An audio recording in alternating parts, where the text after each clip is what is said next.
Hello student, good morning all of you. आप लोगों के सामने हम क्लास 12 का संतत्य तथा अवकलनीयता प्रारंभ करने जा रहे हैं। आपको पीछे की क्लास 11th में आपको सांतत्य बता दिया गया था और अवकलन के सूत्र भी सत्यापित कर दिए गए थे प्रथम सिद्धांत के अवकलन द्वारा। आप लोगों को हम यहाँ पे सांतत्य जो पढ़ा दिया गया है पिछली क्लास में, आगे की क्लास में जो अवकलन है 12 में आपको हम यहाँ पे बताएंगे। जो कुछ भी सूत्र हम आपके पीछे की क्लासों में बताए थे उसको आज मैं पुनः दोबारा आपके सामने रख दे रहा हूँ और उसको याद कर लीजिएगा, जिससे कि आप लोगों को सवाल को हल करने में मदद मिलेगा। जैसे कि हम आप लोगों को सबसे पहले 11 के क्लास में बताए थे और यह भी आपको अवकलन क्या होता है, सांतत्य क्या होता है सभी बता दिया गया था। इनका डेफिनेशन बता दिया गया था। अवकलन को परिभाषित कैसे किया जाता है, अवकलन को दिखाया कैसे जाता है, प्रदर्शित कैसे किया जाता है, ये सभी आपको बता दिया गया है। आपके सामने बस हम सीधा अवकलन स्टार्ट करने जा रहे हैं। स्टार्ट करने से पहले जो कुछ भी आपको सूत्र बताया गया था उसको मैं एक बार पुनः दोबारा आपके सामने लिख दे रहा हूँ। आपको बताया गया था कि x के पावर n का अवकलन n x का पावर n-1 होता है। दूसरा सूत्र बताया गया था dy dx e का पावर x का अवकलन आपका e का पावर x ही होता है। तीसरा सूत्र आपको बताया गया था dy dx log x का अवकलन 1/x होता है। चौथा आपका सूत्र बताया गया था dy dx log x base a का अवकलन आपका 1/x log e base a होता है। आगे का सूत्र बताया गया था dy dx a का पावर x का अवकलन आपका a का पावर x log a होता है। नेक्स्ट क्वेश्चन बताया गया था dy dx त्रिकोणमिति से रिलेटेड सूत्र था sin x का अवकलन आपका cos x। अगला बताया गया था आपका dy dx cos x का अवकलन minus sin x। Next number question formula था आपका dy dx tan x का sec स्क्वायर x। नेक्स्ट था dy dx sec x का अवकलन हम बताए थे sec x into tan x। आगे था dy dx cot x का अवकलन हम आपको बताए थे minus cosec square x। dy dx cosec x का आपको बताया गया था minus cosec x into cot x। और लास्ट में हमने बताया था कि अचर का अवकलन शून्य होता है। आपके सामने ये जितने भी सूत्र हम लिखे हैं आपको पीछे की क्लास में 11 के क्लास में प्रथम सिद्धांत के अवकलन का सूत्र का प्रयोग करके ये सभी सूत्र आपको सिद्ध करवा दिए गए हैं। बात समझ में आ रहा है? सभी सूत्र आपके सिद्ध करवा दिए गए हैं और आपको पुनः मैं ये सभी सूत्र लिख दिया हूं। आप इसको याद कर लीजिएगा और याद करके आप मेहनत कीजिए इसको याद करने के लिए। और मैं आपको यहाँ पे कुछ एग्जाम्पल के माध्यम से सूत्र को लेकर के कुछ सवाल बताने जा रहे हैं, इसको ध्यान से देखिएगा। मान लीजिए कि हम यहाँ पे लिखते हैं y बराबर x का पावर 4 और इसको कहेगा कि x के सापेक्ष अवकल गुणांक ज्ञात कीजिए। y बराबर x के पावर 4 का x के सापेक्ष अवकल गुणांक ज्ञात कीजिए। तो आप इसको लिखेंगे x के सापेक्ष अवकलन करने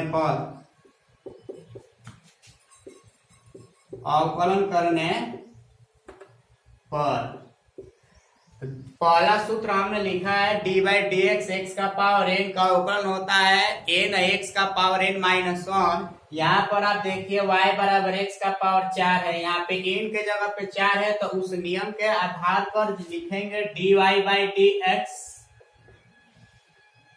और इसका अवकलन हो जाएगा 4 आपका आगे आ जाएगा और x का पावर 4 माइनस 1 मतलब कि हो जाएगा 4x का पावर 3, यही आपका क्या हो जाएगा आंसर हो जाएगा।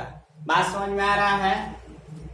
फिर से मैं एक आपका एग्जाम्पल लेता हूं। मान लीजिए यहाँ पे लिखा है y बराबर करड़ी में x। यदि आपका यहाँ पे लिखा है तो y बराबर करड़ी में x, तो इसको भी आप वैसे ही लिखेंगे। पहले इसको थोड़ा सुधार लेते हैं। y बराबर x का पावर कड़ी का मतलब होता है y x का पावर 1/2 लिख सकते हैं। तो जब y बराबर x का पावर 1/2 है तो इसको आप लिखेंगे x के सापेक्ष अवकलन करने पर, अवकलन करने पर जब आप इसका x के सापेक्ष अवकलन करेंगे तो फिर से उसको लिखेंगे dy बाई डी एक्स। यहां भी वही फार्मूला लगाएंगे, पहला x का पावर n तो लिखे हैं n x का पावर n माइनस 1, तो यहाँ n के जगह पे x का पावर n के जगह पे 1/2 है, तो 1/2 आपका बच्चों पहले आ जाएगा और x 1/2 माइनस 1, तो इसको आप लिख सकते हैं 1/2, x का पावर यह आएगा माइनस 1/2, तो इसको आप लिखेंगे 1/2 या इसको आप नीचे लाके लिख सकते हैं 1/2 करड़ी में x। यह फार्मूला के रूप में भी इसको यूज किया जाता है कि y बराबर यहाँ पे कड़ी में x, या हम कहें कि कड़ी में x का अवकलन क्या होता है, तो आप इसको डायरेक्ट सूत्र के रूप में याद कर लीजिएगा कि y बराबर यदि दिया है कड़ी में x, या हम यह कहें कि कड़ी में x का अवकलन आपका 1/2 कड़ी में x होता है। एक तीसरा एग्जाम्पल में ले रहा हूं, इसको ध्यान से देखिएगा। मान लीजिए यहाँ पे यदि आपका लिख दिया है e का पावर tan x और इसका कहे कि y बराबर e का पावर tan x और कहे कि इसका x के सापेक्ष अवकलन कीजिए, तो इसको ऐसे लिखेंगे x के सापेक्ष अवकलन करने पर। देखो बच्चों, दूसरा हमने सूत्र लिखा है कि e के पावर x का अवकलन, यहाँ पर देखिएगा तो d by D x e का पावर x का अवकलन जब e का पावर x होता है तो यहाँ पे भी आप लिखेंगे d बाई डी एक्स। मान लीजिए कि यहाँ पर e का पावर tan x लिखा है, ये सोचिए कि यहाँ पे tan x ना होकर केवल क्या यहाँ पे लिखा गया है, केवल e का पावर x। आप अपने केवल इसको मन में बैठाएंगे कि यहाँ e का पावर क्या लिखा है, x लिखा है, tan x नहीं लिखा है। तो जब यहाँ पे e का पावर x लिखा है तो सूत्र के अनुसार यहाँ पर हम जो का तो लिख देंगे e का पावर tan x। तो यहाँ पर तो एक सूत्र लगा दिए कि e का पावर tan x है। ये बताओ बच्चों, यहाँ पर tan x लिखा है तो इसका भी तो अवकलन होना चाहिए, तो इसका अवकलन करने के लिए पुनः हम एक बार लिखेंगे d by D x tan x, मतलब कि e के पावर x पे अवकलन इसका तो हो गया e का पावर x, मतलब कि x के जगह पे tan x है तो e का पावर tan x। पुनः आप tan x का अवकलन करेंगे, तो tan x का अवकलन करने के लिए आपको मैं बता दूं e का पावर tan x, आप एक बार नजर दौड़ाए वहां पे जहां पर मैं फार्मूला लिखा हूं, सूत्र लिखा हुआ हूं। देखिए आपका tan x का यहाँ पे d by D x tan x का अवकलन का सूत्र हम लिख रखे हैं। tan x का अवकलन sec स्क्वायर x होता है, क्लियर है। तो जब sec स्क्वायर x होता है तो यहाँ पे tan x का अवकलन क्या हो जाएगा, sec स्क्वायर x, और यही आपका आंसर हो जाएगा। हम आपको सूत्र बता दिए। सूत्र बताने के बाद आपको हम 3 उदाहरण के माध्यम से जितने भी क्वेश्चन है इनको समझाने का प्रयास किए हैं। हम उम्मीद करते हैं कि आप सब लोग सूत्र याद कर लेंगे। सूत्र याद करने के बाद कोई भी आप सवाल लगाएंगे आसानी से कर लेंगे। मैं आज आपको एक एक्सरसाइज अवकलन का करवा दे रहा हूं, और उसके बाद यदि एक्सरसाइज में कोई दिक्कत होगा तो आप कमेंट करके सभी क्वेश्चन में दिक्कत हो तो उसको आप पूछ लीजिएगा।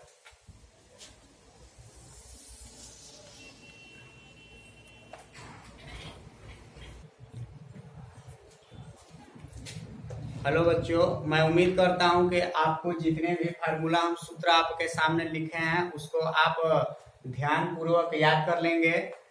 आपके एक्सरसाइज 5.2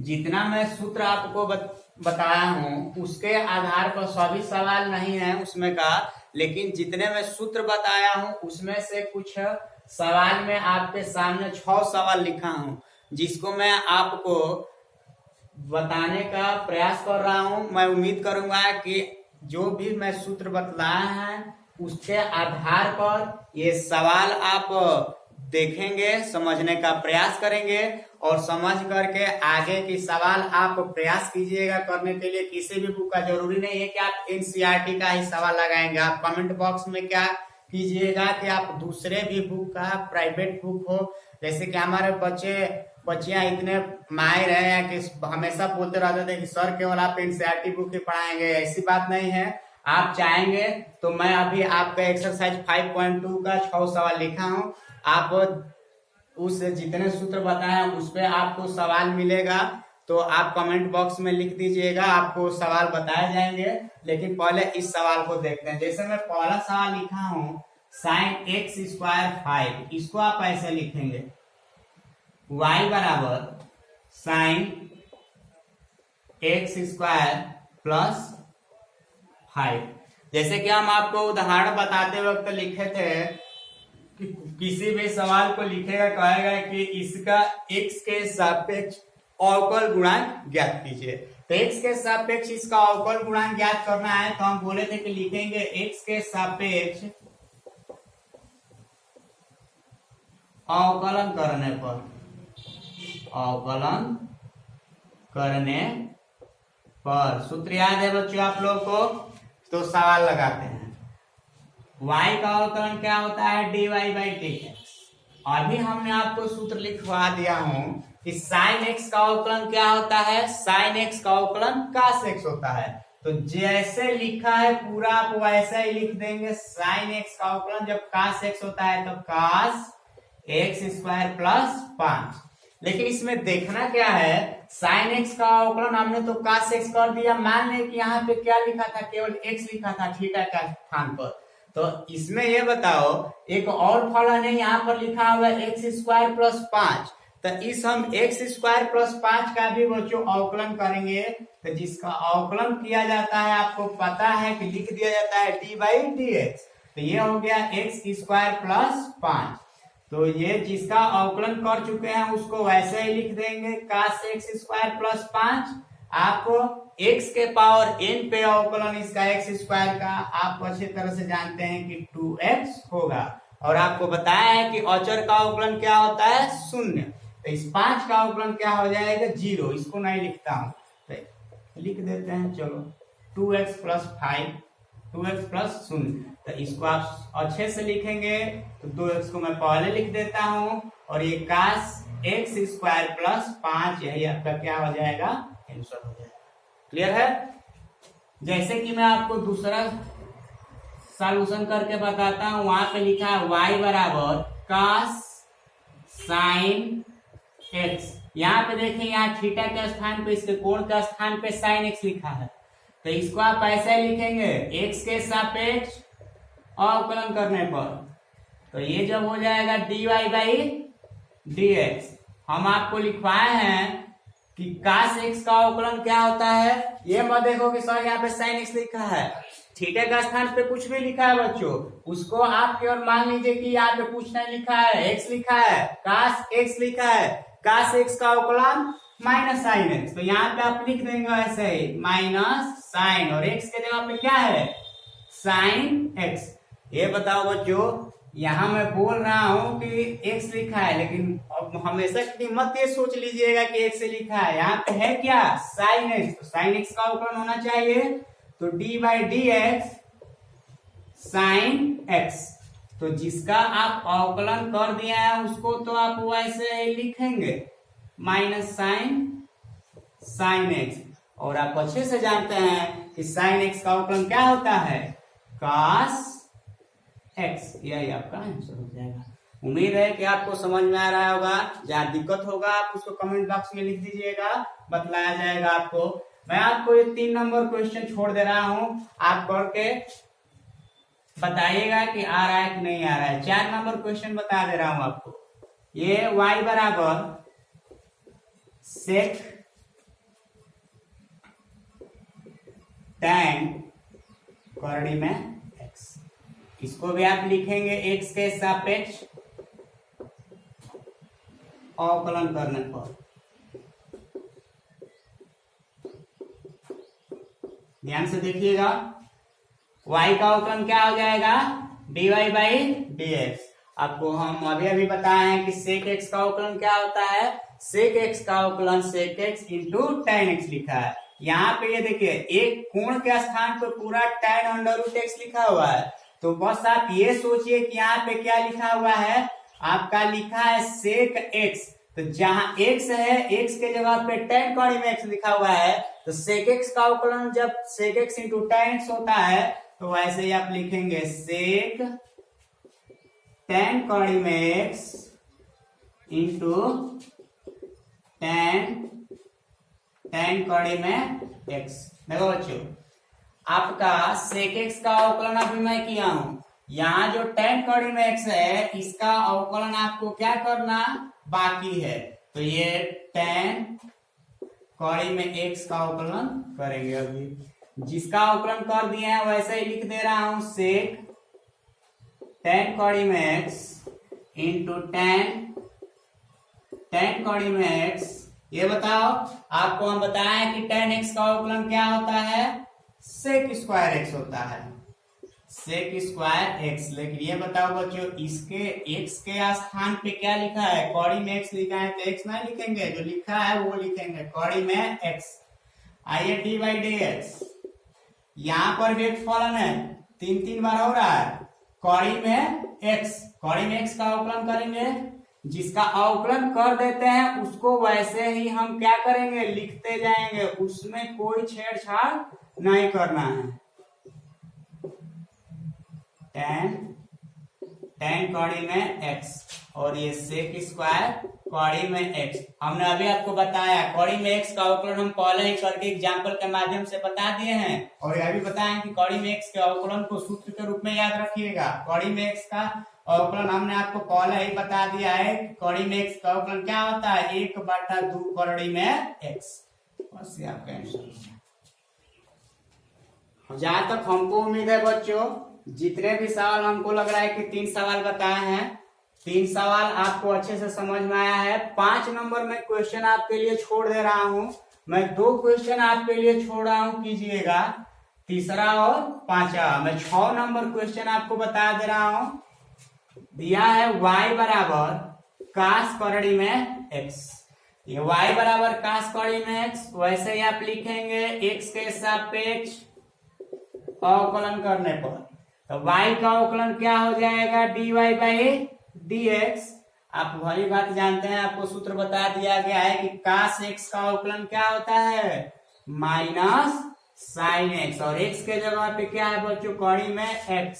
फिर आपको किसका अवकलन करना है, कड़ी में x का, डी बाई डी एक्स कड़ी में x। तो माइनस साइन कड़ी में x। और यहाँ पे अभी हमने आपको बताया है, यहीं पे किया हूँ कि कड़ी में x का अवकलन क्या होता है, 1/2 कड़ी में x। तो ये हो गया 1/2 कड़ी में x। यही आपका आंसर हो गया।